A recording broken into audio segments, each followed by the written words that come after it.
Well, I want to bring in another guest to talk about these big foreign policy issues and what it means for the region. Eric Mandel is the founder and director of the Middle East Political Information Network, and he's a senior editor for security at the Jerusalem Report. Great to have you with us, Eric. So, on the Abraham Accords, on Iran, on the conflict with the Palestinians, what can we expect to change as a result of Trump's victory?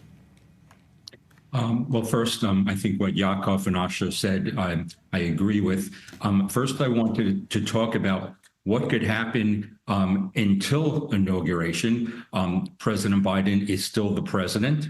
Will he be someone who wants to have a legacy that he ended the war in Gaza? That can mean tremendous pressure on Israel. Is he going to be closer in that way to President Obama in his parting shot when he left in 2016, when he created UN Security Council Resolution 2334? Or will he be like a Democratic president at the end, like President Clinton, who tried desperately for a peace deal, which obviously didn't work out and led to the Second Intifada? Regarding I have spoken to senior advisors in both campaigns, and one of the things I've told them is if I could whisper in President Trump's ear, is to have some strategic patience.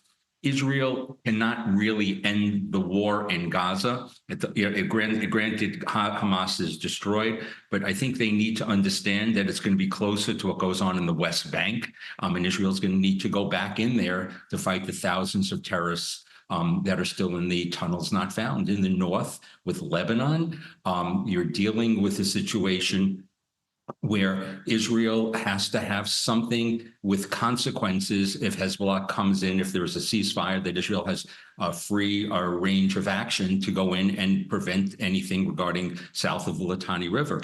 And regarding Iran, the head of the octopus, as Naftali Bennett has said, will America strike Iranian nuclear facilities? Does Israel have the capability? We keep saying Israel has opened the path, but Israel does not have 30,000-pound bombs. It's a much more difficult operation.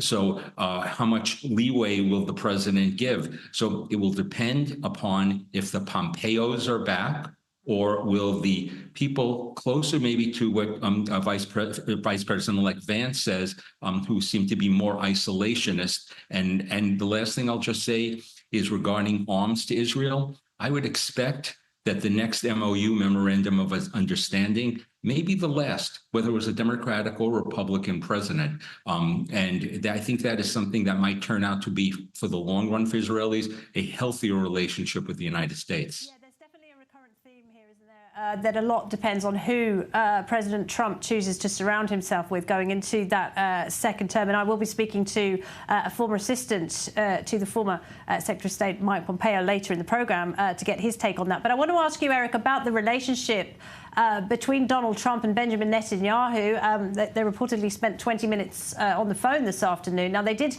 initially have a pretty good relationship, didn't they? But that changed after Netanyahu congratulated Joe Biden when he beat Trump in 2020. Are you worried about that relationship? Are you worried that, you know, we know that Trump does take things personally? Might he seek to take that out on Israel?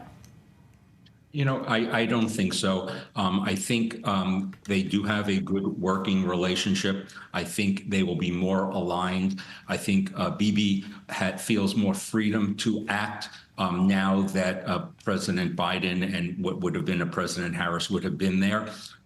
But the president, you know, values people who are loyal. And, you know, could there be some residual from way back 4 years ago, almost 4 years ago, that he congratulated President Biden in that election? I don't know. My guess is, and I feel strongly that they will work better together. The question here is, can they work and be aligned on their time course? You know, President Trump, a transactional president, wants things done right away.